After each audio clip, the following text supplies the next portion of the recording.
Welcome to the Lost Signals Discusses Film and TV. Using the revolutionary Manzur-Mossi Thurlow scale, or MOTS, we scrupulously review these art forms with an emphasis on narrative structure. Join us for another entertaining episode. Hello and welcome to the Lost Signals Reviews Film and Television. I am your house mom and opening act / comic relief without the magical disappearing top, Joe Soria, along with the Nomi of the situation, the rambunctious Scott Thurlow. Listen, I'm just a small-time girl with big city dreams. And our conscious and artistic director, Chris Morgan. I'm a podcaster. Today, we will be discussing the 26th anniversary of Paul Verhoeven's 1995 deep exploration of the seedy backstage underbelly of Las Vegas and its entertainment scene. Number 5 million on the AFI Top 100 list. Showgirls. So this one was a Chris Morgan palate cleanser pick, from what I've been told, to post Oscars. So this is our gift to you after the Oscars is Showgirls, and what a gift it is. So Scott, it will be. What I was just going to say was also that we did two of Paul Verhoeven's best English language films. I figured let's round up the trilogy with the worst of his English language film, or the most notoriously bad of his English language films. So. And did you have a personal preference on that one, Chris? What's your favorite Verhoeven? You're doing all this research, I don't want to. We'll get to it later. It was as much of a surprise to me as all four of us when we gave Starship Troopers a 10.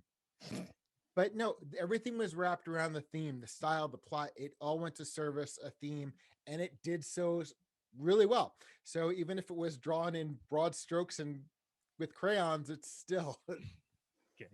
What about you, Scott? You got a favorite of the Verhoeven collection? Yeah, I mean, it's always been RoboCop. So like we did the other one. We did that as the other film Chris was mentioning. So even though yes, we ended up giving Starship Troopers a higher score. Like you can go check out those reviews if you so wish as well. But to answer your question, RoboCop always number one of his opus for me, of his over.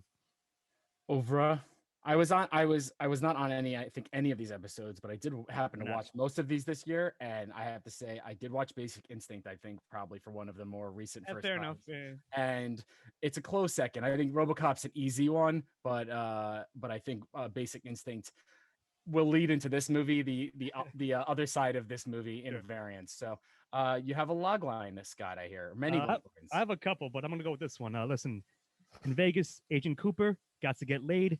Jesse Spano has got to get paid, and that's pretty much it. All right, and I had a couple. I was thinking I was either I'm Not a Whore is one, Whales of Fury, and the last one is the Enter the 36 Chambers of Las Vegas. Is the last one. So they're all variants. They all work. There's many things that work about talking about this movie, and less that work about in the movie. So maybe we'll see. So. Let's get to the plot. How about it, Chris? Let's show us Showgirls. What is it about? It's about a aspiring dancer. Her name is Nomi, I believe.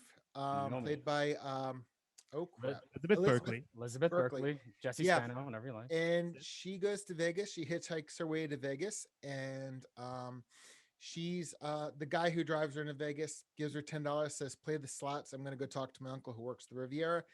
Basically takes her stuff and splits. And she's having a meltdown. And probably the only likable character in this, well, one of two likable characters in this, actually saves her, finds out that she's broken, doesn't have a place to go, takes her in. Flash forward 6 weeks later. Her friend Molly is a seamstress on a Broadway show, on a Vegas show. On a Vegas show. I'm sorry. It's you're skipping that she happened to be banging on a car to the person who works at a Vegas show that she wants to basically work at, and then she runs in the middle of the street and pulls her out of the street. So Nomi's, I apologize. It's like pollen season, so I'm gonna do my best not to interrupt myself. But Nomi's working at a stripper dance club, where she basically is one of the showgirls, full nude, gives lap dances, etc. She until Molly takes her to the show, to the main show, and meets Crystal, and played by Gina Gershon. And basically, the film is about Elizabeth Berkley's rise and bailout on her dreams to get at. There's a lot going on here, but the short end of the thing is she idolizes Christy, and then they have a little bit of a Crystal. I don't care. Let's put it this way. Everybody's Gina kind of Gershon. blending it together. Gina Gershon. It's Versailles. They kind of have a rivalry. It's very misogynistic. All the people they run into, everybody treats women horribly, and that's the antagonist, Chris. So yeah. So I'm getting there. So basically, at the end, her friend, the whole time, every time they're trying to pimp Elizabeth Berkley out. Her friend Molly's just like, don't do this, always proving her right. Elizabeth Nomi gets Molly to go to this party that Molly told her not to go to because one of Molly's favorite singers is there. She meets Andrew Carver. And while Nomi's getting accolades, Molly's upstairs getting gang raped. And then at the end, Nomi goes out, gets revenge, beats this guy up, gives Molly a teddy bear and a kiss, tells her she loves her, and splits town, meeting the same guy she came into town with. And ha ha ha. And the ending really infuriated me. I'm not, I'm never.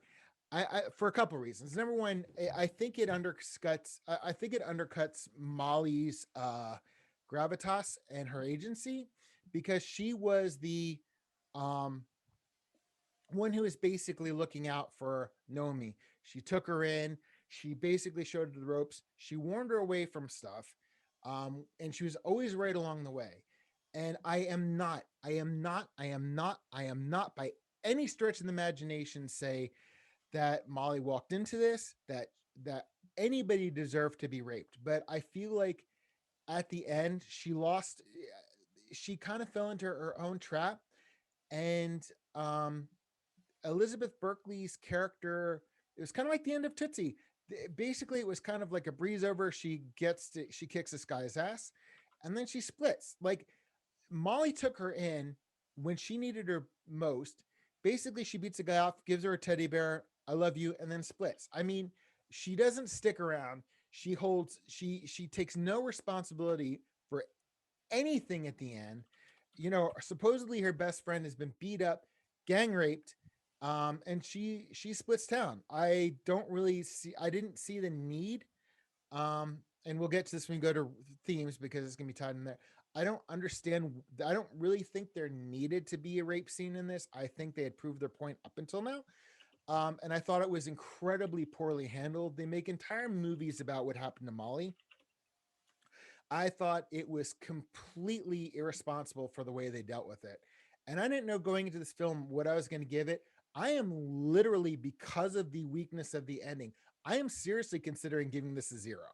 So I'm going to pass it off to you guys. It was much more eloquent before I got all the pollen in my head. So how about it, Scott? What are you thinking? All right. Well, I was gonna have this as my log line. I'll save it for pod, I guess. Log line? Yeah, it's all about Eve for Generation X, which is the joke I made to you guys as well. But of course, not as good or as deftly handled or nuanced and subtle as that movie.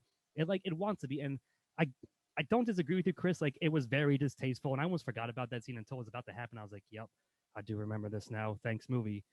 But I don't know, like, if we're going plot, like, it has a plot. Now, sure, it has these weird turns in it, but for the most part, it's Elizabeth Berkley. It's Nomi, like, basically sort of scamming her way, like finagling her way to the top of the showgirl scene, and like the people she meets along the way, people she steps on, she gets, and her mentor, or if you will, like slash sort of frenemy at certain points, Crystal, who's like the star, like the biggest star of Vegas at the time, and Nomi like basically worms her way into her life to be her, like takes her job from her, and that's where I basically saw the All About Eve connections.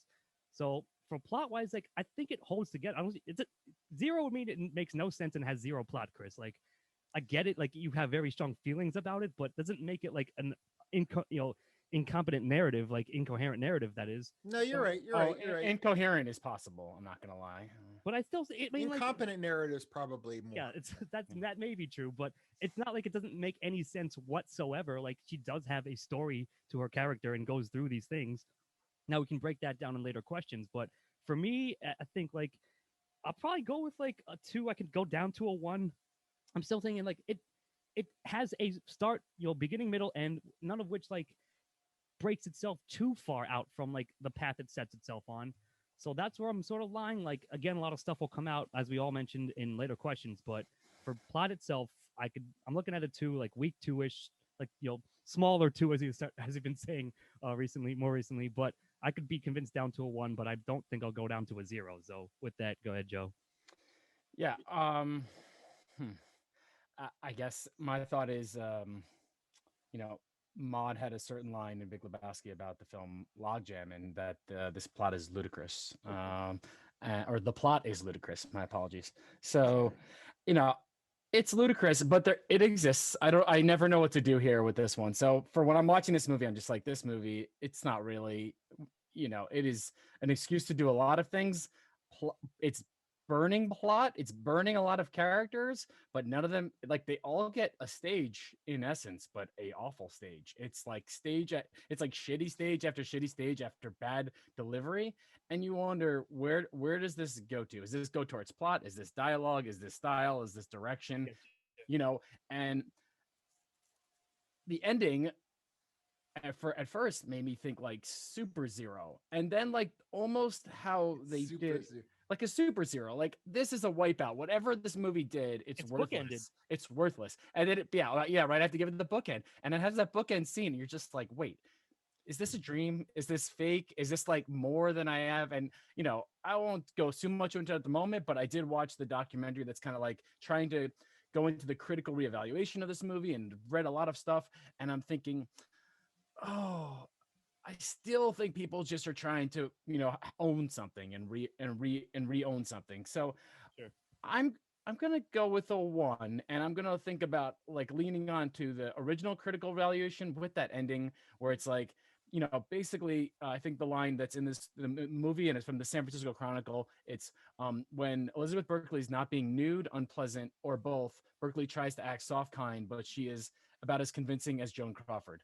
And the other one that was great, these are back to back, so I'm double stealing here, was that when this is the New York Times here, so these are real papers. This isn't like Rotten Tomatoes. That's some Ricky and Dick review over there. Yeah. This is like Video Review Plus or whatever. The other one is to say that there's a scene where a group of chimps get loose in the Showgirls dressing room, and all they do is defecate. This is when the film enjoys a rare moment of good taste. So, I mean, just the writing and came out of it, like, in essence, I love its existence, but I will have to say, this is I'm giving it a 1 for having a plot. And that's about it. And then that last scene you're mentioning, the final joke, which I read, I knew it was there. I knew it was going to be the case when I looked deep into it, that, you had that repetition of, you saw Las Vegas when she gets that first scene, like, so she's going to go to Las Vegas, and she starts hitchhiking, and her thumb is like in some awkward direction where it doesn't look like she's hitchhiking. And you're like, oh, she's going to Las Vegas. At the end, it says LA. So the goal was to have an LA sequel to this movie. There is a sequel. There was. Yeah, I know, but it was with supposed her to be Nomi Does LA or something. Yeah, like Nomi Does LA, but it ended up being the character really has no point. I think it's Hope's Dreams or whatever was the names of the sequel. But soft 1 even on this one, but a 1 nonetheless. 1.25 rounded down to a 1. That's what I'm going with. Joe, there's a plot to this thing, so I'm giving it a 1, a soft 1. Very soft. All right. So Scott, we've been touching on all kinds of things. Let's touch on some themes here. I can touch you. You cannot touch me, of course. So like, not that I requested this one, but I'm kind of going like, it's kind of a callback, going old school style, like Cracked After Hours. Now, I was going to mention in plot, but I figured I'd just wait till here, that I've come to, and maybe this even goes to, sorry if it sort of bleeds over, but I sort of can't avoid it at this point right now.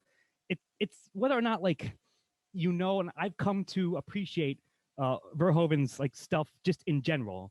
What I knew of him before, and now having done a bunch of his films, like the films Chris mentioned, even ones we haven't done but I've seen, like he's got this like smirking, sarcastic, satirical thing to him that like it's like you can't be sure. Like on surface level, like you can't be serious about what he's saying here, like what he's having in these films and stories. But then if you know a bit more about it, do a little bit more research, you could be like, all right, well, he's doing a meta joke. You know, he's like he's making fun of the tropes and which he's using. Like, I guess maybe, but like at the end of the day, what is this film's message? Like, again, it's like the carbon copy, like poor man's version of All About Eve, or like that's ostensibly the point of it. There's always someone better, like trying to step on you, trying to steal your spotlight, your limelight, etc. And it's a cutthroat world, especially out in this the showbiz world, especially in Vegas, and it's probably true in Hollywood. She's going to L.A., like you said at the end.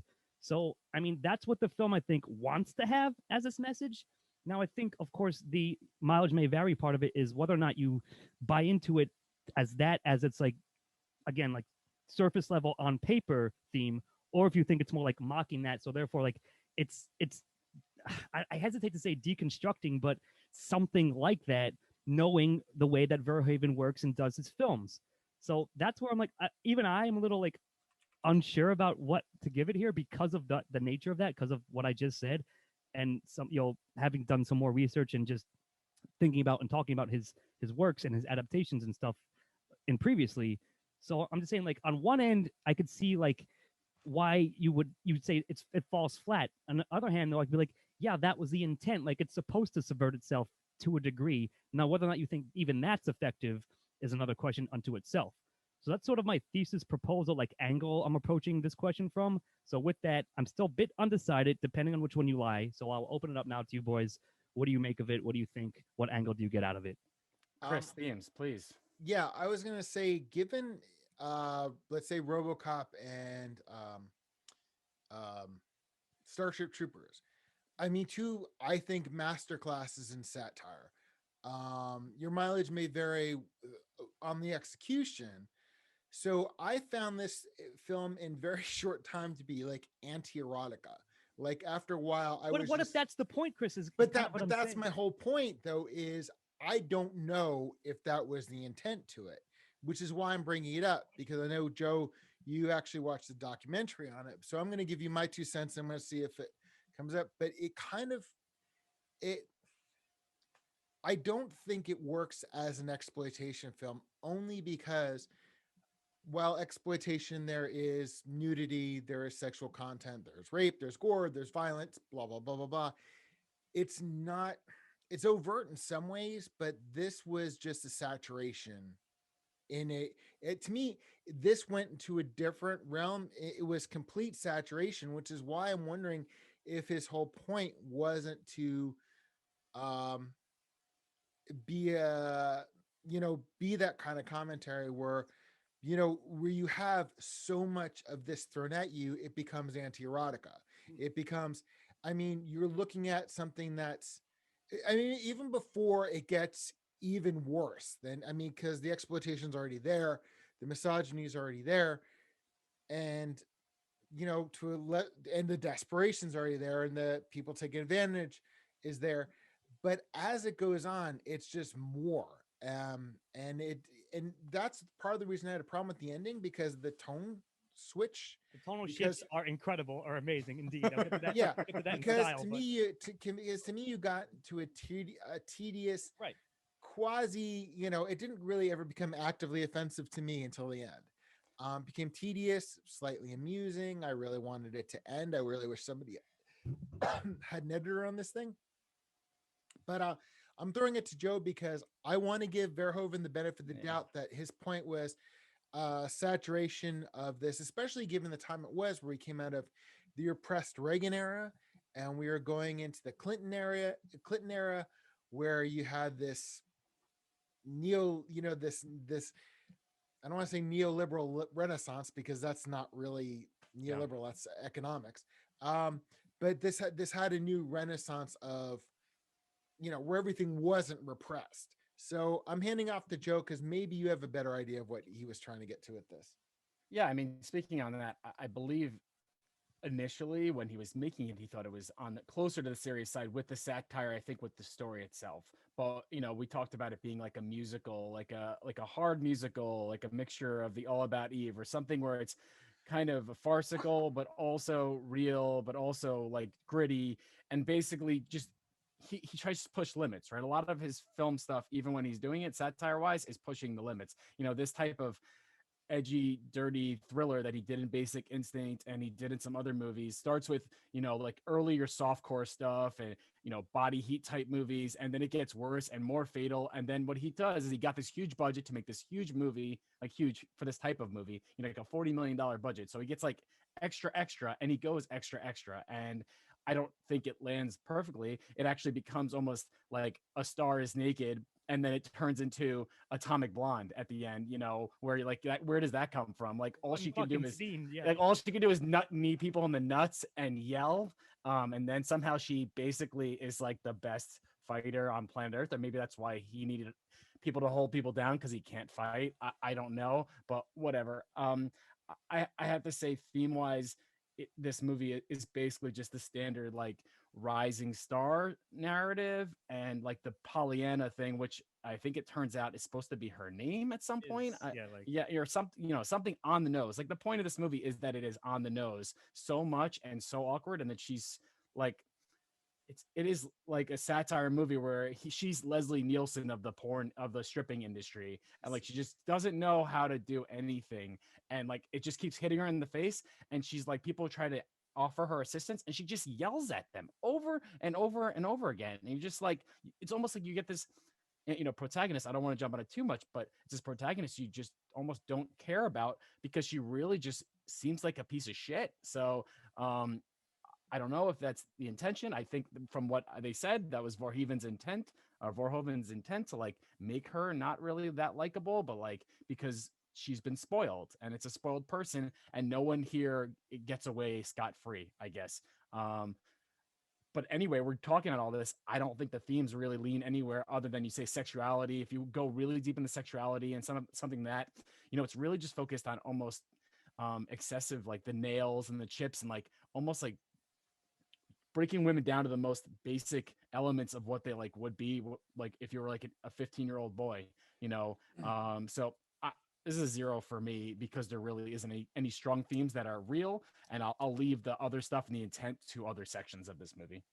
Yeah, I think so. I had two notes, and I think they apply here. So it goes back to his intent / style, where it's like, it's almost the whole movie, and it's the way it's like hyper real, surreal, but then also gritty. Like it like laps itself back, like from sensationalism back into like some kind of like anti-sensationalism or something like that, right? It's like a fucking horrible Lifetime movie, but done on Skinamax or like something like that. Like it, and again, yeah, like we said, the whiplash and shit. Like it's just so fucking weird tonally that like, all right, I think I'm gonna come down on side something like, even if that was the intent, if it was the point to like quote unquote subvert / deconstruct it or whatever in some way, it still doesn't work. It still doesn't come off like well done, especially versus, like we said, Verhoeven style in other things. So I think I'm gonna pretty much lean with you, Joe, on this one. Like for those reasons, for the reasons you said, plus the ones I just said, to give it like a fairly solid 0. Even again, like my final thought is like, even if is the intent, if it was his point to like do it that way, it doesn't work. So that's where I lie. Yep. All right. So 0 for you, Chris. How about you? Yeah, I'll go with the 0. All right. So we've got zeros all around for the theme of Showgirls.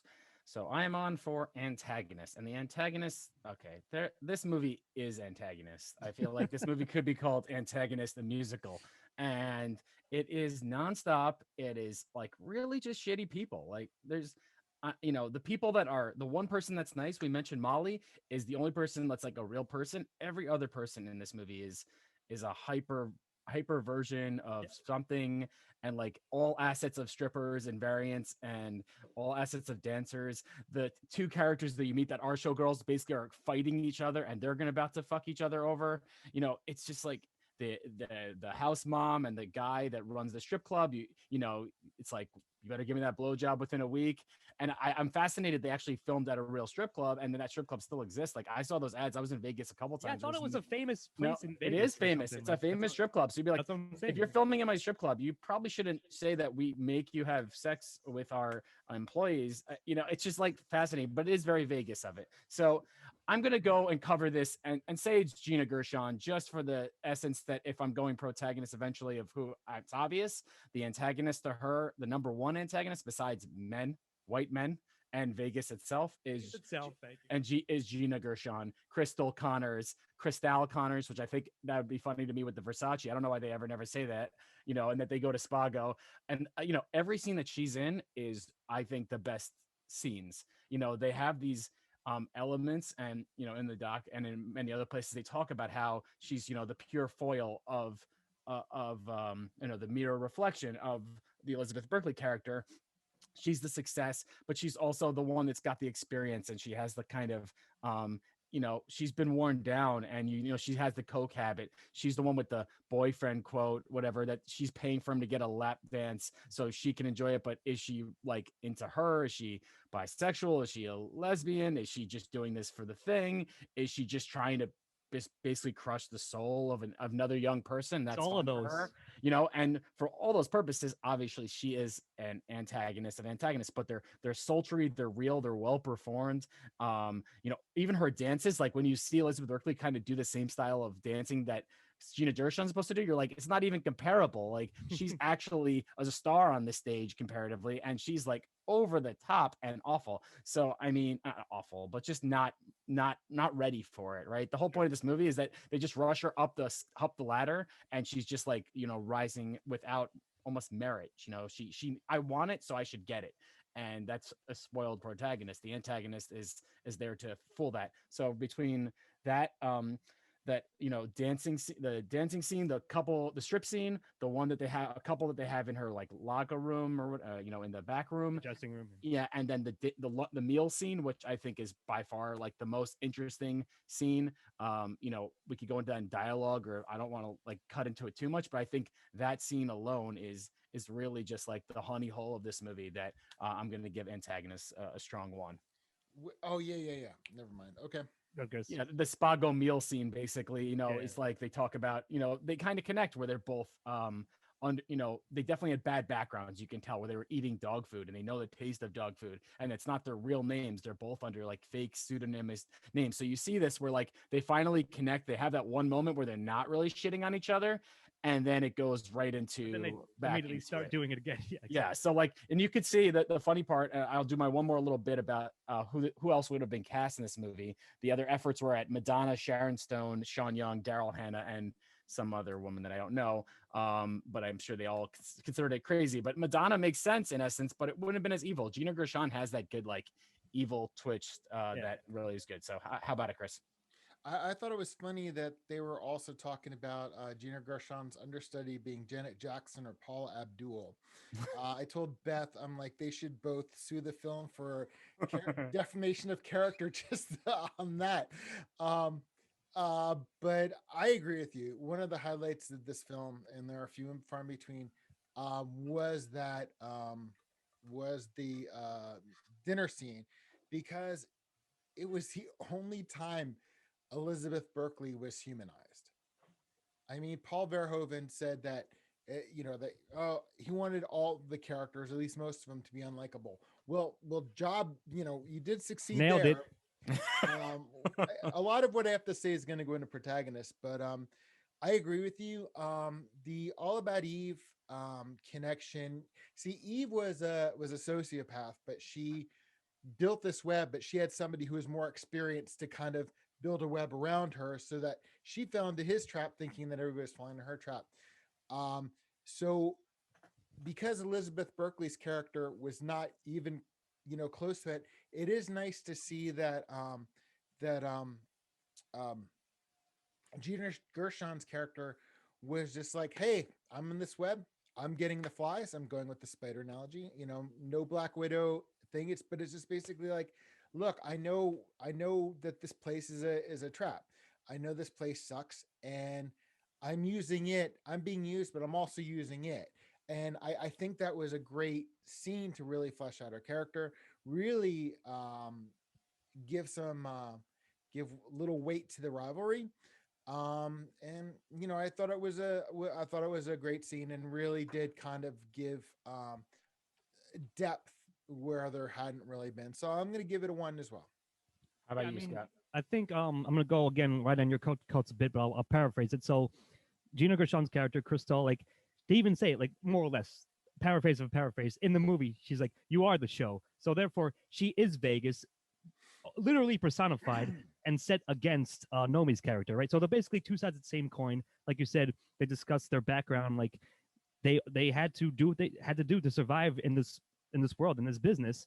And Nomi's basically doing that. Like she's like the next generation version of Crystal almost, which, as we all references, of the All About Eve kind of thing. Now, granted, not as good, and we'll get to some other things about Nomi's character, I think, in a second. But all I'm saying is, like, I think that is how I'm viewing it, where Crystal is like, again, the allure of Vegas personified, and is they're trying to sort of like stamp each other out, or at least like outdo each other, and one remain in this limelight and the other steal that person's limelight. So I think it does work quite a bit. She's a great foil. Yes, she is probably one of the two best performers acting wise in this film. I'll get to the other one in this later on, but I agree with that assessment as well, Joe. So I'm giving it a 1 as well. Yeah, and I think from that and from the scenes they have, she has like the way she says nails like in an evil way while everyone else says it in like excited way. It's just like the same word, but coming out of her, it's like, you want to do my nails? It's like, yeah, she's got that edge to her. You're right. Yeah. Every time. And then there's I think I saw it a couple of times, but at the end when she when she gets knocked through and gets knocked down the the steps at the end, she knows it's coming, and at the end you see a smile actually. So it's like, even this devilish, like, I know this, someone's coming up from behind, they're always coming, and I'm kind of done with this shit, like I'm gonna get off stage, I want to exit almost. And I think you could kind of tell that she's like almost asking for it in essence too. She's egging it on, and that is it's part of her plan as well. It gave her an out. Yeah, and she even says at the end, she was like, "Oh, my lawyer's got me a great settlement. That's why I didn't reveal the truth that you tripped me. Like, I know it, but hey, like you said, Joe, this is my exit, so I still kind of win in the end." And you exit the way not you want, but maybe before you get too old to just be thrown off by some young thing. So it's interesting. Exactly. It was her choice, her agency, and first, that's another good point. Yep. And all right, strong protagonist. How about protagonist, Chris? Who we got? Our protagonist is Nomi, and she is a miserable, unpleasant person. She's not grateful. I mean, the thing is, she's an ingrate. I mean, Molly, and I'm not saying that.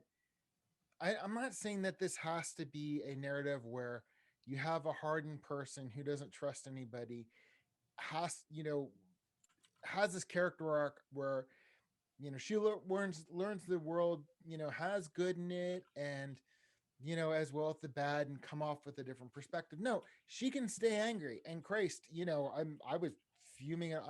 Especially Robert Davi. We'll get to him later. I always want to punch that motherfucker. But anyway, every role he's ever been this in. movie is full of punchable faces. Except for there's one episode of Stargate he was in. But okay. No, but what I was gonna say with themes, and I'm gonna bring this up now, is she had the switchblade in the beginning, because the guy she's hitchhiking with was like, you could sit closer, and it was really making me nervous that she's got this thing by her mouth in this piece of shit truck, where I'm like, I think it would have been much more effective. I know they're planning on a sequel, so it would have made a sequel difficult, but I think it would have been better for her character, for the narrative, to have a payoff for the switchblade where she doesn't just threaten Andrew Carver, but actually kills him, whether intentionally or not. They have a tussle and she actually kills him, and then end the thing and have that scene with with her saying goodbye to Molly while Molly's in sedated or whatever, then go off to jail, and have the last scene be Gina Gershon's character have that conversation in the hotel behind glass. And because we're dealing with a very misogynistic area, a misogynistic thing. I mean, fucking hell. I mean, the whole entertainment industry is misogynistic. I mean, last time she won an Oscar, Frances McDormand, right after Me Too, basically, spoke to the thing and said, we are not going to take auditions in your private room. It's like she was. So this is something that's very topical. More so now, it's more into the light. And I'm not saying that you needed her to pay, a certain price for, standing up to this industry, to this man who raped her friend. But I mean, just from a narrative point of view, you would have had a payoff. The catharsis would have actually been when we're in real, because yeah, beating him up is great, but again, she just kisses her friend and takes off. She basically abdicates herself of any further responsibility. So I figured that at least narratively, to have that kind of payoff, it may have been a little cliche, but it actually would have. I don't want to say there's going to give depth to her character. I'm just saying that it would have been a character arc. There was no character arc here for her. She flies through this thing and basically leaves the same way she did. So I'm looking at a 0 for her, or a very soft 1, because yes, she was a protagonist. She fulfilled the protagonist duties, but I don't really think she had narc. I don't think she was changed by any of this experience. And, the closest person to her, she kind of just walks away from at the end, when this person might need a friend when she gets out of the hospital, to have her, go through these things with her. Um, I just felt that she was just a shitty person and stayed a shitty person till the end. So I'm passing it to you guys, because I'm trying not to let my visceral reaction cloud that she may actually be a protagonist. So, all right, how about you, Scott? Yeah, I mean, she obviously is the protagonist in terms of like the narrative puts her as such. But I guess the note I had is, and maybe it ties in, could have mentioned earlier, but so it's like, is she naive or is she like manipulative, conniving? Because it seems like the film can't decide whether or not her character should be one or the other, right? So therefore, it's like it keeps towing this weird wishy-washy line between whether or not she is or she isn't. There's certain scenes like where this movie edited, or like if you just watch certain scenes in this order without other ones, you'd be like, oh, she's naive, she's being fooled by all this, or it's like, oh no, she's super manipulative, she knows exactly what she's doing. But it wants us to believe she's like both, like at different times, and that doesn't make any fucking sense. Like, to me, like that's what it is. Like it's like a sine wave, but like it doesn't even out, or like it even out so much that like she becomes like a 0 character, and maybe that's why I'm giving her a 0, Chris. Like, it's just, that's the thing I've noticed, like more so than or at least equal to some of the other things, is that the script has her behave in these like diametrically opposite ways at certain points, but yet it's supposed to be the same person. So therefore, there's no like, it doesn't never comes down on one way or the other. Neither does she. And then yeah, she's like, I guess I'll ride off into the sunset into LA. Like, okay, but yeah, Chris, what have you learned exactly? Like, what exactly did you accomplish as a person? Like, I don't know. And again, even if that's the point, it doesn't hold up. It doesn't stick. So I'm going with the 0 on this one as well, or at least that's what I think. Yeah, I mean, this is I think it starts even from that name. It feels like a type of name that you like when you name a kid from Texas, Paris or something, and it's this like southern name. Like, I have a cool European name and my name is just really Charlene or something. And it's got that vibe from the beginning, and she's trying to live up to it. And I don't know. It is a protagonist, obviously, but it is a very Yeah. it is a very Good, effective, well Yeah, done protagonist. right. And it is not. It is. I'm not sure when it comes to that. And I try to think, like, so back to the doc a little bit. I'm like back and forth. There were some comparisons to it being, purposefully crazy and all this other stuff. And I was thinking about Under the Skin. You guys ever see Under the Skin? not yet. No. Wow. Maybe I just don't remember it. I don't think. I mean, so it's the Scarlett Johansson's naked alien movie, it should be called. And it's basically like woman walking around as an alien, and she's not like she's from a different planet. I'm trying to think, is this movie know me as an alien, from the beginning? Because it's kind of where it gets played. Like, if you think about the grinding scene, the sex scene, the other things, like there's no way she's choosing that and they're like, oh, that's a good idea. Someone's got to be saying like, hey, do this really, really, really like almost fucking insane, like Species 7 level insane. Like why? Like it is so off-putting. It's fucking bizarre. Yeah, it is bizarre that it's fascinating in essence. So it's like I credit that there's a choice there, I guess, and I'm thinking about it in the history, and I know this is in the realm, but most younger people that have a younger performance, right? We didn't mention it too much, but Elizabeth Berkley was on Saved by the Bell, and me and Scott definitely our era of Saved by the Bell was on television. Yeah, I mean, I haven't noticed. And Every randy teenager in 1995 was like, "Oh my God, Jesse Spano's gonna get naked and strip." Like, yeah, that's great. This is common though, but this was a thing that it seemed to happen, right? You had the Alyssa Milano, you had the Poison Ivy series, you had the Drew Barrymore. You want to break apart from it. So I think she really did want to like show that she had more to her than I'm a teen model.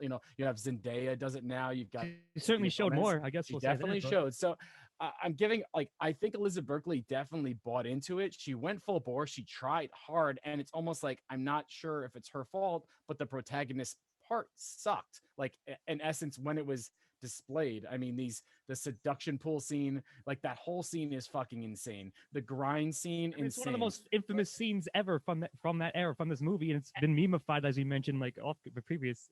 I mean, like, and imagine if they filmed that over and over again. She's getting spilled, like she's literally getting her head dunked underwater, and there's like a dolphin spitting in her mouth for like minutes, and you're just like, what is going on here? Is she taking control? I guess it's like maybe you want to say, oh, she's taking back the control as she was a stripper before and she didn't have control, but it's still the agency. Is it supposed to parallel that? Yeah, exactly. That's what it's supposed to do, because it's the exact same grind level. She has one move, like she has one move. It's obviously a reference to the private dance scene, but you're right, like it comes off so fucking strange and like what the fuck is happening. So sorry. And the one more time, and it sounds like looks like Chris wants to say something, but I'll go with the dance club scene that we haven't mentioned, and that introduces her to the bouncer guy that works everywhere, that has the most awkward scenes on planet Earth in the history of male-female relationships, possibly.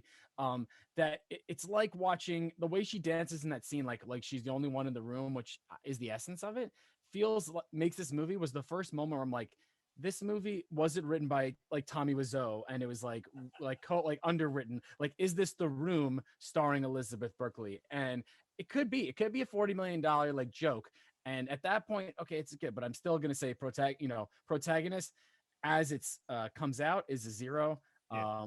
But I do credit Elizabeth Berkley for really, really buying into it. If nothing else, it's not her fault 100%. Is what I would say. It was a bold career move, I suppose, but like again, we don't necessarily blaming her, just how the narrative. So I don't know, go ahead. I thought, Scott, I think you nailed on the head when you said they didn't really know. They tried to walk both lines and went to neither direction. They didn't know what to do. That was a really good point.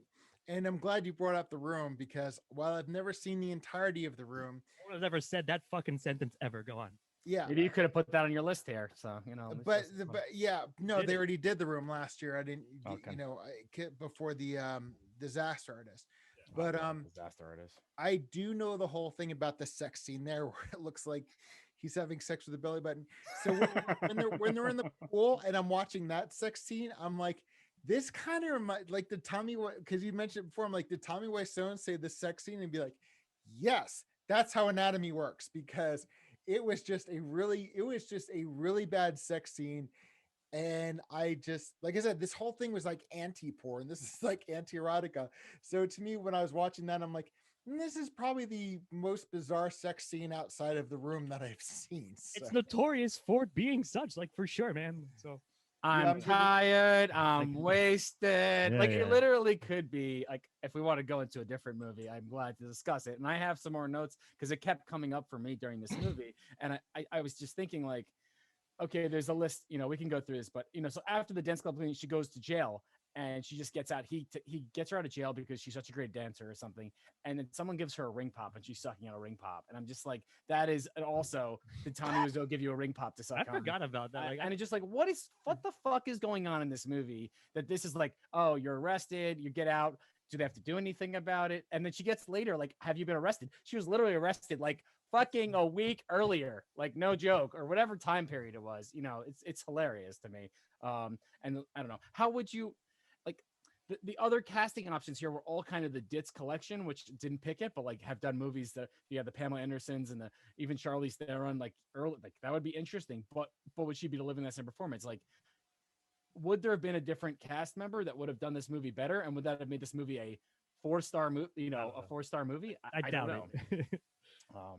But yeah, I agree. I guess one fun thing I wanted to point out. So like, you're right. At the very end, where Kyle MacLachlan's character, like, his buddy manager, whatever, at the casino guy they work with, like has a rap sheet, like hands like, hey, we can't have Nomi in our show because she has like a rap sheet like literally like pages long. So like that's supposed to imply, I guess, like again, she was like street tough. She got caught soliciting with assault with a weapon, like all this shit.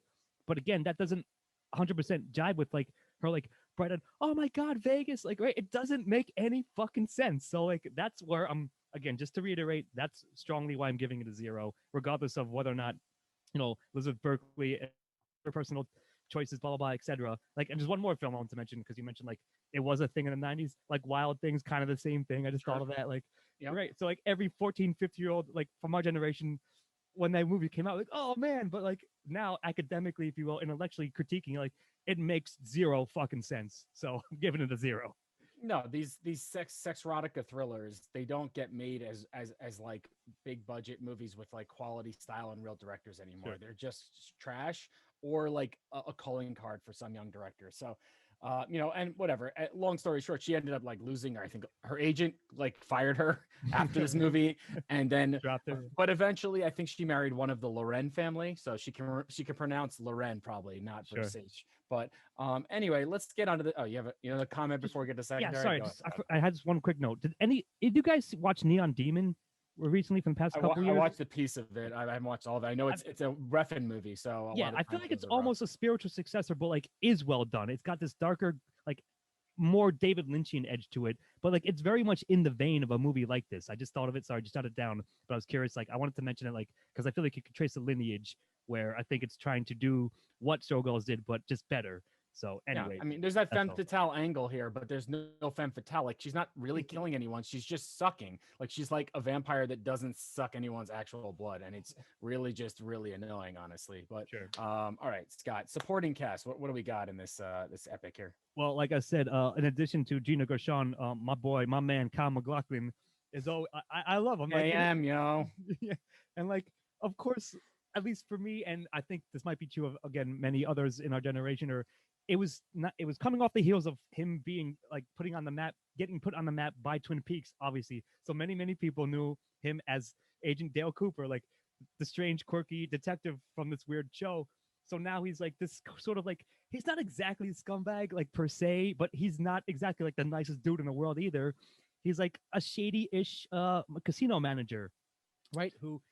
Wait, hold on. Is he not a scumbag? Did we watch that sex scene where he's pouring champagne on her? Did you see that apartment and house? He's like both at one. Like he's not the worst ever, but he's definitely like not the worst. Well, we know who the worst ever is. We can get to him if you want. But that's what I'm saying. Like, but like point of comparison. And again, maybe that's the point. There's just a shade of gray of like assholes in the world. Like maybe, but what I am going to say is that I'm giving the one because he is a good actor and thus does a good job as it.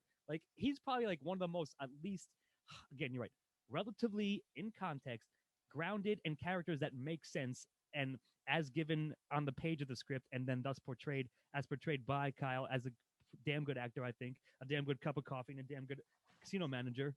Like it at least it is less out there than the other shit. It takes less left turns and so forth. So like I know tradition is to pick one secondary, one supporting character, and if you like that character, then you're going to give it a 1, and that's what I'm doing here. But I do think he is one of the 2 best actors. Strange that he's in it, like even agreed to do it, like maybe he didn't know he's getting into or something. But I'm just saying his character at least makes roughly more sense than most by a small shade degree than others in this plot, and he portrays it well. And there are a lot of other like sort of small bit roles, like bit-ish roles, if you will, which I'll leave to you guys. But I just wanted to get to that one since it's on me first. It's probably why I'm giving it a 1, but you could make an argument. You guys might convince me like that it doesn't outweigh like maybe the not greatness, if you will, of possibly the other characters. But if the point is to portray this entire seedy underbelly of everyone being kind of a cutthroat scumbag person, whether male or female, regardless of gender, just their personality, then maybe. But that's what I'm looking at. That's where I'm starting secondary. So with that, I will be quiet and let you guys talk it out. Go at it, Chris. Well, as I said before, I enjoy Molly was the heart of this film. That's what I was leaving for you. Yeah. I thought she was great. Which Gina Rivera is her name. Yes. Sorry. Yeah. I went to look her up. I thought she was I thought she was great, which is why I felt that the ending undercut things, and the fact that she was not a she was not she I don't know. The world does not do people justice. Let's face facts, okay? But in a narrative, you want some character consistency, which we all agree with, probably with the exception of Gina Gershon, there is none in this film. But I did think she was great. I really thought I thought she was great throughout the film. Um, and the other person of note was the woman in the first strip club. Um, the woman who was not Ariel, the more full figured woman who had the It's like the vaudeville strip act with almost. the Yeah, vaudeville. that's Yeah, why I but she named as had the that. house Yeah, ma'am. Her name is Henrietta Mama Bazoom. Of Henrietta course. Mama Bazoom. Yeah. Is she? Because I thought that whole her dress where she clicked her elbows and basically it flashed like I thought that was brilliant. I thought her character was kind of like, I kind of felt if this were competently done, Neo burlesque. Yeah. if this burlesque, if this were competently done, you would have had a great, you would put Elizabeth Berkley in this weird triangle between her antagonists, which would be Crystal, and then on the one hand you've got the seasoned vaudevillian stripper who knew the game, could play the game, skim the game, and still not have to pay the same price that other women did, or maybe she did at one time. Um, and then you would have Molly, who was kind of like the outsider of it, who knew it and avoided the game. I thought that would have been a great dynamic. Would have been if the film It would did have that. been there would have been a great dynamic. But I am going to say, I on the strength of those two characters, I will give it a 1, because I'm going to say either one of them, anytime they're on the screen, I was like, oh, thank you. Please, there's 2 likable characters in this, aside from liking Gina Gershon's antagonist. So yeah, I'm going to give it a 1 then. Yeah, I think the actress for the Lynn Tucci was the mama. To me, that was actually one of the most real character, one of the real characters in the movie. I think the rest of the people are doing something totally different. They're playing against themselves. She's actually like basically the the warm up act, like, and it's so on point. And she has those moments, where they come and visit her that backstage moment where they come and visit her, and the other guy they're still shitting on her in a different way, on Elizabeth Berkley. But I had a weird feeling about this movie because there's almost there's so many characters, and they all get shit shrift, not like short shrift. They just get shit. Like there's just like shit for them to do and be shat on. So like Molly, like, okay, Molly's a good person. That is the worst. It's basically a useless character that gets shat on by everybody and has a shit job. And Elizabeth Berkley's still living with her at the end, like somehow, no, basically she's getting used. She saves it. She buys her meal. And I think it was mentioned in the documentary how it's basically this movie is Nomi using black people to like give her skills and give her confidence, and then fucking pooping them out. And then no one cares. Like that's literally what happens to both the other black guy, impregnates the woman. And you're just like, wait, that's the plot here? Like, wait, I think his name is Glenn. That's his arc. Yeah, his arc. And I mean, he wrote a dance for her after she refuted him in the one club. Then he's working outside parking cars, but he gets fired for her. He has like every job in Vegas. I thought that every was funny. job. He's a bouncer, then he's a fucking ballet. It was funny. And then you're like, you go to his apartment and it's covered in ballet photos. And you're like, okay, that's cool. But then you're like, is this a scam? Because he's then sleeping with everyone. So even though they try to give him a class, then they like, well, I'm addicted to sex though. So you should know that about me. Like that's literally one of the lines. And the other one was, I have a little interplay here between James and Nomi that I will quote, even though I'm doing dialogue later, I want to save it, give a little taste, a little touch. You've got more talent. You've got more natural talent when you dance than anybody I ever seen. He keeps his foot in the door and she looks at him. I've seen a lot of dancers in New York, Alvin Ailey, burn when you danced. And she goes, you said I couldn't. And then he goes, I studied, man. You gotta hold some of it in. You gotta learn some shit. Dancing ain't fucking. Okay. So We have dancing Words ain't to live fucking. by, my friend. Dancing ain't fucking. Now I don't know if that's Put true. on my for her. tombstone. Her dancing is equivalent to her version of fucking. So he is correct. This assessment is on. But then everything else, like this is like just the prototype of this movie giving people shit. Here I have it. I've got no problem with pussy. I have problem with pussy. I always have. I'm always gonna. But I meant what I said to you. And then she's like, I'm not interested in your problems. Okay, well then, and then let me just let you about your pussy problems. I think. Yeah. Okay. Yeah. Great. So I don't know where I'm going with this, other than to say, I kind of liked my house mom. Everyone else gets shit shrift, and Molly like is a nice character but doesn't get used well. The only other person I'll mention, and I feel like we're running here real late, but is Tony, who is the instructor person. And while that person could feel like they're being like a rapist or creepy, was actually pretty on point, where he was being very harsh with them to get them in line, I guess. And and we're trying to like sleep with them just because like he was trying to like he cared about his job at least. Right. He was trying to like make sure like you have to sell this. This is my job, is to make you sell this performance and to keep this up. So I appreciated that it was like one person going like no holds bar for a reason, rather than everyone else in this movie going no holds bar for no reason. So I will give it, on those two realistic characters, a decent one. I go down about half a point for the abuse of basically all Black people, and then the only Asian people being strip club people that try to sleep with the strippers. Super stereotypical. Super stereotypical. So I'm rounding it to a soft one for the. I think that's fair. That's a good assessment. Yeah, I'm okay with that. And by the way, Lynn Tucci, I knew she looked familiar. She was Anita in Orange is the New Black, which sure. No wonder I liked her. So. Right on. Yeah, and there's a lot of people in this movie, but all right, so we are going on to dialogue.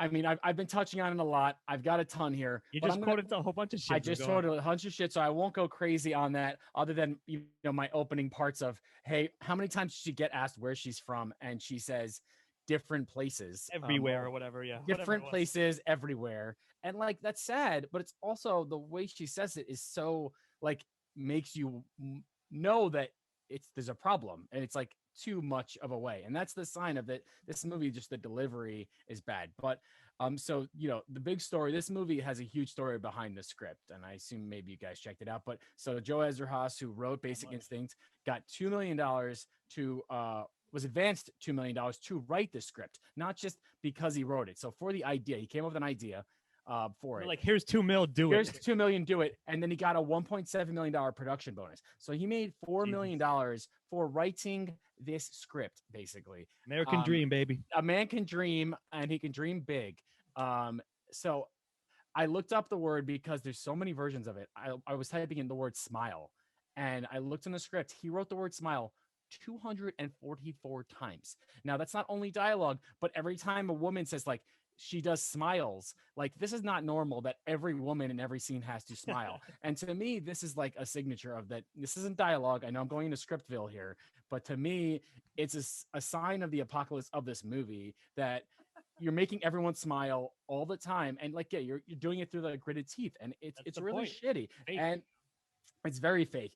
And then all of the movie is just mean barbs with no humor. So the satire part of it, you would think, okay, it's funny sometimes. But he says, there's the one line that guy delivers. I forgot you said his name, Mr. Babylon 5 or whatever, with the face that you always want to punch him. Didn't you say he was in like Stargate? Stargate, whatever, Battlestar Galactica. Same thing. See, that guy, no, not the same. Chris hates when you do that. He's trolling me. I figured I'd deliver. Star Trek or whatever, man. That guy said, I believe he has the line, "Must be weird not having anyone come on here." Yes, I read it. And then when she like facetiously responds to the reporter, like lines like, "I just hope I can be as good as the show is." It's the same these shit like that Crystal said though. Like it was a parallel there. If you noticed that, at least. Yeah, like, and that's what it was going for. It is, but it's just the way the delivery. It's just so bad, and Crystal doesn't even really say it that way. At least she, like, you could tell she's like, there's something behind it, and with hers, it's like she says, she says it. Of course, it's a better like sentence and better delivered, and then of course Nomi tries to replicate it, and it's not as good. Obviously, I felt like that was the point, but you're right. I mean, it's still there in the script, and it's not that good. Yeah, and so I'm gonna do two more. One more was the Tony Moss one that I liked a lot, and it's I'm Tony Moss. I produced a show. Some of you have heard that I'm a prick. I am a prick. I've got one interest here, and it's the show. I don't care whether you live or die. I want to see you dance, and I want to see you smile. I don't need you if you can't smile. I don't need you if you can't show. I don't need you if you can't sell. Spread out, ladies. Let me look at you. So there's that. There's a bunch of Euro horrors, and then on top of it is my I think my apex. Besides, we went through the whole like meal scene, the Spago scene, is the dress buying scene, which is I think is my room proof scene. Like if I was going side by side, it's like they look at her, it's like, I want to buy a dress. And then Molly's like, I'll make it for you. She's like, no, I want to buy this one. And it's like, I want to buy it. I've got the money. It's like, shut the fuck up, bitch. Like, I don't want to be like mean on, but it's just, and it's like, I got money. And it's like, it almost, the way she even delivers it, it is like a Tommy Camp awkward, like line delivery. And it's awful. So I'm going to give it, I'm not sure. I don't know what the scoring here. It's inane. It's inane. It's insane. It's almost too much. I think it's a 0. What do you think, Scott? All right. Well, I think you're forgetting one of the most infamous lines, which I mentioned previously. I apologize for saying it, but it's in the movie, and it, of course, became like notoriously memeified, and it's almost off, like so bizarrely offhanded there. When James is talking to Nomi, and he's like getting angry at her because he thinks she's like having sex with everybody. He's like, you're fucking everybody. He's like, you're fucking left and right. Everybody's got AIDS and shit, and like just keeps going on. Like he says that fucking sentence. You're like what? Who? Fucking Joe, whatever, wrote that into the fucking Joe Esterhaas. Yeah. Call him and up. It's like, again, you blink and you'll miss it, but if you do like catch it, you're like, what the hell just happened? I can't believe they put that in this movie. So I mean, I was always going to give dialogue a 0. Yes, maybe you can laugh at it and mock it, but it itself is trying to take itself seriously, and I think it's the only thing, like no one else is taking it seriously, or at least has not. It's become not the case. And even so, even if you try to, like, again, you're right, it's so stilted. Like there were like maybe 2 good conversations, like you said, the dinner, the lunch scene. Sure, that's like the most down to earth, again, relatively in context and compared to the rest of the shit, right? It does end with "I like having nice tits." I believe that scene. Yeah, sure, and like even then, like it sort of like undercut itself because it has some bizarre thing thrown into it. But yeah, man, like I was always gonna give this a 0. It's just it doesn't. It on paper even it's odd, and performed it's even odder. It becomes even more disconnected. So I'm definitely giving it a 0, and that's why, and that's where I stand. Go ahead, Chris. You've been waiting. Before I give my score, Joe, the 232 times, was that in the script dialogue, or was it a stage direction? It could also be a stage direction, but there's rarely that many stage directions for smiling in a movie. See, the thing is, one has to wonder about the meta aspect, because one of the things is men tell women to smile more. Maybe they, it has now become, it's something that's been brought to my attention, which now I've become more cognizant of. I'm aware. Which means that either they wrote this understanding that, or this script is indeed proving its own point. Either way, I thought the dialogue sucked. So I'm giving it a 0. I don't care how many memes.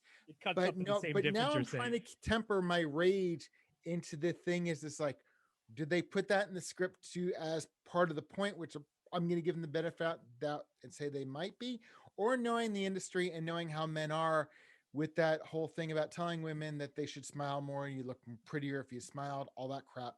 I'm giving it a 0. There's no way to cut it where I'm not going to give it a 0. So it's getting a 0. Yeah, and I think that sounds like. Wait, did you give it an official number? You said Scott said 0. Yeah, so we've got. I mean, I thought. Yeah, we're going zeros all around. Even if there's a scene where someone knees someone in the balls while listening to "I'm Afraid of Americans." I do think. It's just like there's some of the best little snippets that you can make here that are made for that, but it is really sad. So all right, so we've got style. Somebody's doing style, so that would be me. Chris, do it. And we've eviscerated this film, so while I give it a 0, let me recommend seeing Glow. Glow is an awesome TV show. Parts of it take place in Vegas. Women showrunners. They also came up. They also, sorry? I said Genji Cohen, I think, who did Orange is the New Black, right? Yeah, I was about to say did Orange is the New Black. I highly recommend watching a YouTube show called The Take. where they talk about a lot of these tropes, especially when it comes to gender, and sexuality. And lastly, Beth and I are watching a film with a lot of female agency, even though I think it was written by men. It's called uh, Shadow and Bone. Was quite good, but I just had to bring that up. But I'm also going to say watch The Take, Orange is the New Black, and Glow especially. I'm giving Style a 0. Style a 0 as well. Watch Glow, Style a 0. All those three are better film, are better spent with your time, which I think I just spoiled my recommendation, but go on. All right, Scott, how about what did you think of Glow? No, go ahead. I haven't watched it yet, actually, although I've heard very good things from Chris and elsewhere. So like, yeah, this one's odd. I had a question mark only because, like, again, it's either like it's so terrible that it somehow laps itself back into like amazingness because it's so terrible, or it's just terrible. Like, you can make an argument, I think, either way, because, and it goes back to the thing now that I've said that I think is applied to 80% of these questions, at least on the way we do our scale, is that even if the intent is to be that, it's going to depend upon whether you think the execution, landed it. And I'm not sure, like, I kind of want to lean, I guess my gut wants me to lean with a soft one on this, because it's certainly not the worst style I've seen. And yeah, it's hyper realized. It's it's like almost sensory overload at times. Like, and certainly on purpose, I would at least argue for. And I think the documentary you were saying, Joe, like, seems to back that up to a large extent. So maybe that's why, like, it's almost like it's trying to emulate, of course, and literally is showing you a Vegas show itself. So therefore, that's where the hyper stimulation comes from. That's where the over the topness come from. Even like the infamous pool sex scene and other things like it. It's supposed to be so, like, again, yellow journalism sensationalized that even if it's trying to mock itself, it yet falls into its own trap. But maybe that's why it works, I guess, is what I'm saying. So that's where I kind of stand. I'm not married to it, but that's my, like, 60-40, slightly over the line, looking at a 1, but I'm not, again, married to it, so not set in stone. So with that, what's your take, Joe?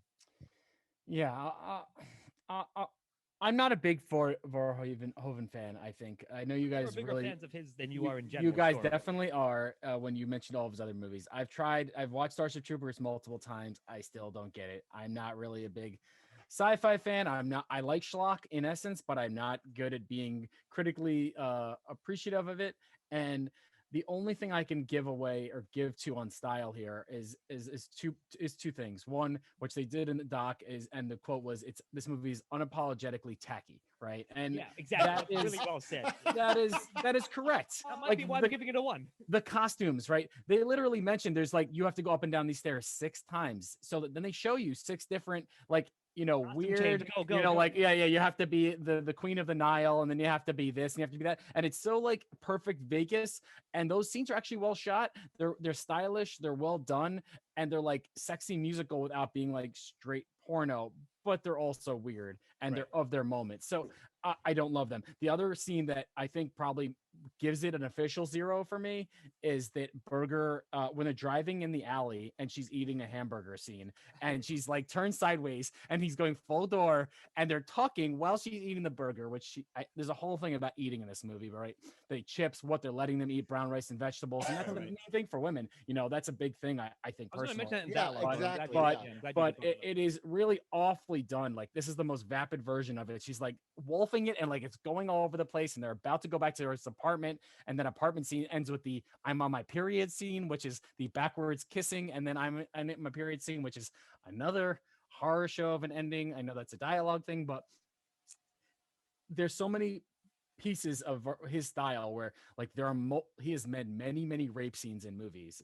They showed that he's made, like, 9 movies with rape scenes. One of his most recent movies that he won an Oscar for is about an old woman getting raped during a burglary. It is an interesting movie, and the woman was nominated for Best Actress. It's a very serious portrait. It's not a satire.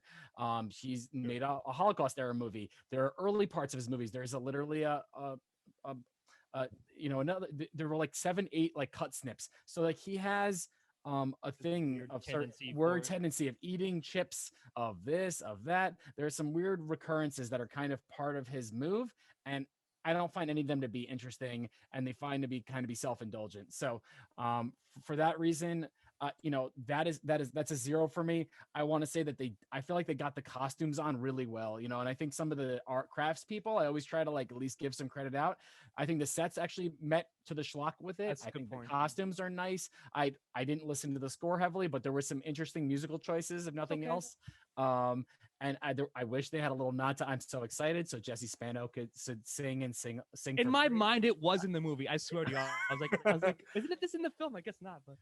We've talked about it. It's like, is this the least sexy movie ever made that involves the most amount of like ever? And then it has the most paper sex, sure. And it's like you almost don't care. It's the same thing where he does that with violence, right? And when they do it with violence, people kind of give him credit, right? You have the Total Recall scenes where he's using the body and he's shooting.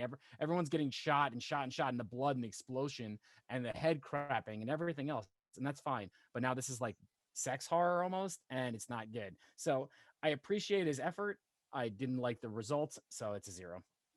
I think I might like those are all good points, and I don't necessarily disagree, but maybe I'm gonna cut it up this way and end with the 1 only because like in the way that Vegas presents it like this faux facade to you, like that's what this movie is doing, and like that's why I think it kind of works, even though it's made of cardboard. Like they know that too. So like it's this fake, like again, this fake Stardust, like replication of a copy of a copy of a copy, but yet it still works because they know it's fake. They know it's like this, a cardboard cutout essentially. So maybe that's why, like maybe I'll sort of balance you guys out with like a softer one, but that's where I'm going to stand at the end of the day, and that's why. But I think you guys both made very good points, and I think I like the fact that we're splitting a bit on this one because I think it can kind of go either way. And if you're gonna like debate about it, this is a better one to do so. So that's where I'm going to stand. And I think the system, it's same thing, but the system grinding them down leads to these like repetitive, like just quick replacement of everything and all of the scenery and everything else. And these hotels, like the Stardust, I don't think the Stardust still exists. Honestly, I'm trying to remember some of the other hotels they showed. Riviera, I'm pretty sure is gone too. So like all those places they showed, they're not even in that way, except for the strip club, which probably got changed. So we've got the 0s mostly, and Scott's got a 1. So I believe we're at recommendation, and we're going to end this party with Scott. Yeah, man. Again, this one's a little iffy. Like, of course, I want to say no. Like, the only reason I would ever have watched this again, the first time I watched it, again, I was 14, 15, and 95 or whatever, and never thought about it until Chris was like, let's do it for our Oscar palate cleanser. And we're like, that's a really funny, good idea. And now we're like, was it though? But again, like I said, cracked after hours style. Like, I think it's sort of like intellectually interesting, at least to discuss it, and it's such a weird pop culture artifact that it's strange it even exists, and in such a way, like you said, Joe, a $40 million budget movie with all like much bigger names and a much bigger production than you would ever expect for something like that. Essentially, as I said, is like a Skinamax movie, like could have been like otherwise. So maybe only because we do a podcast on pop culture and a lot of times about films and television, I think I'm going to recommend it only because it's so fascinatingly strange to watch, even if it's not a good movie. And by no means is our score going to say it's a good movie, but that might be why I actually recommend it. So that's sort of where I'm looking at it. But again, that's just me, and I imagine you guys are not going to recommend it, and I'm not going to begrudge you in any way if you don't. So go ahead. Go ahead, Chris. This isn't male guilt saying this. It's just I have to say I was laughing my way till it got boring, and the ending pissed me off to the point where no, I fucking hate this film. Let me point out some other things you can spend your time watching. Killjoys if you're into science fiction. All right. Rhinona Earp, again, check out The Take. And Glow. Glow's a much better. I heard about Glow. Glow. It's a much better flamboyant What film. about Queen's Gambit? No one's seen that, Yeah, I was gonna say, but no. But this film, the ending, for all the reasons I said, pissed me off. And Joe, by the way, I'm glad you brought up the cheeseburger eating scene in the car, because Beth it is fucking bizarre. As that was happening, Beth's like, "What the fuck?" They're going a million miles an hour. She's eating this burger. They're not looking at each other. So thank you for bringing that up. Let me thank you on behalf of Beth. My pleasure. Yeah, I am also not going to recommend this. I don't think was I on the Promising Young Woman episode? I don't remember. But if we're going to start naming movies starring women that are moderately interesting and at least have some that movie crossed my mind. You're right. Like as I was watching Agency, Gravitas, and like getting it back, and how this movie could have gone a different way with a little more cheek, but in a good cheek. Obviously, it's a different vibe, and that's also, I believe, directed by a woman, written by a woman, has better care, and you can tell this movie, you can tell, is not written, or there's no one in charge here that is a woman, and that's how you can tell this movie has the loss for that. Even the movie I Care a Lot, I don't think you guys covered, which is like a kind of a shitty, like it's a good interesting movie, but it's like a evil woman, like agency, like let's take control. Like you can tell there's passion there and there's effort there. So I don't know if we're just doing recommendations. It's a 0 for me, and I would also lean into it being, it's just, this movie is an abuse of sexualization in all variances, where you're just kind of looking at these, like there's almost like an abuse, like there's no like slurs necessarily outside of the AIDS thing, really, of like sex stuff, but there is a lot of like inferred, like lesbian and like not lesbian stuff, and very shit. And it's not uncomfortable in like an interesting way. It's uncomfortable in just an distasteful, boring, distasteful way. Yeah. And you know, I'm going through on all the critical appreciation. I probably will end up reading this book, but I will say that the Adam Naiman, who is a really good writer, if someone likes to read interesting pieces, someone who likes cult movies, he wrote a book. This book is called It Doesn't Suck, and that's the name of this movie. And he's written some other great pieces on every Coen Brothers movie, every Paul Thomas Anderson movie, and it's Canadian, very interesting. And so, you know, you can get an interesting rabbit hole. So I will not recommend this to watch it. I would recommend looking into information, watching interesting scenes. If you've seen, like, I would watch like that meal scene again and like kind of break it down. I thought that was interesting, but I would not just say, let's watch these random strip scenes breaking up other talking scenes. And the movie is way too long. It is abominably That's true. long. You should mention that. That's true.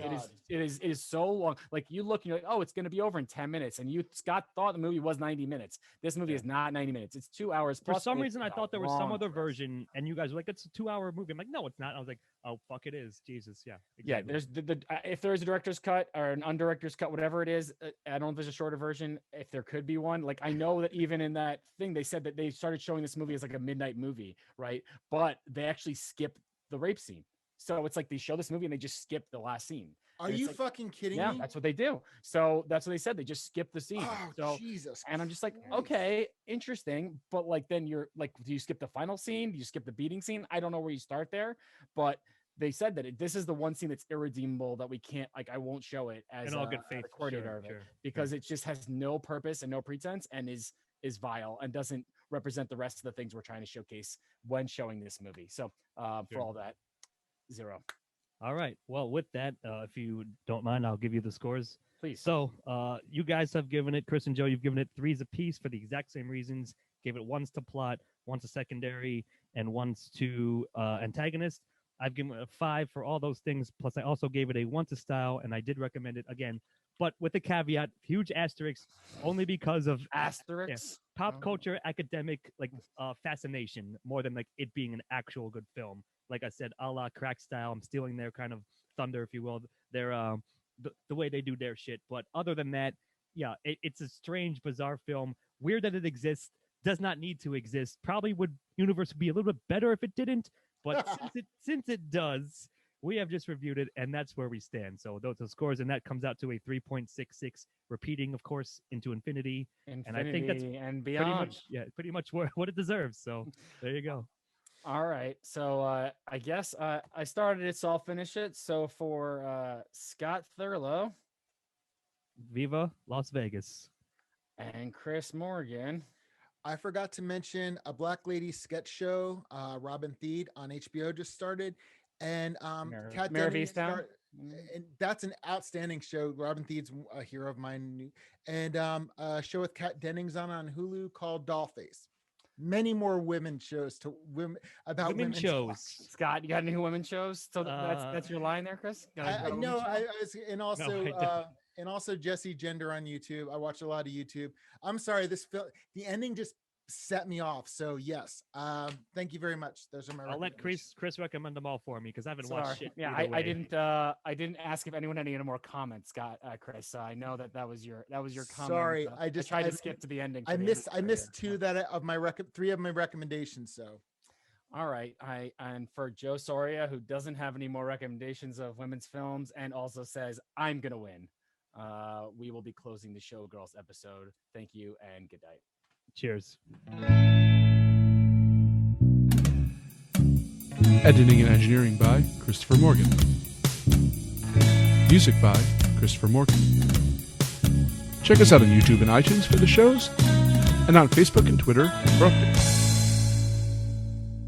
Or mods?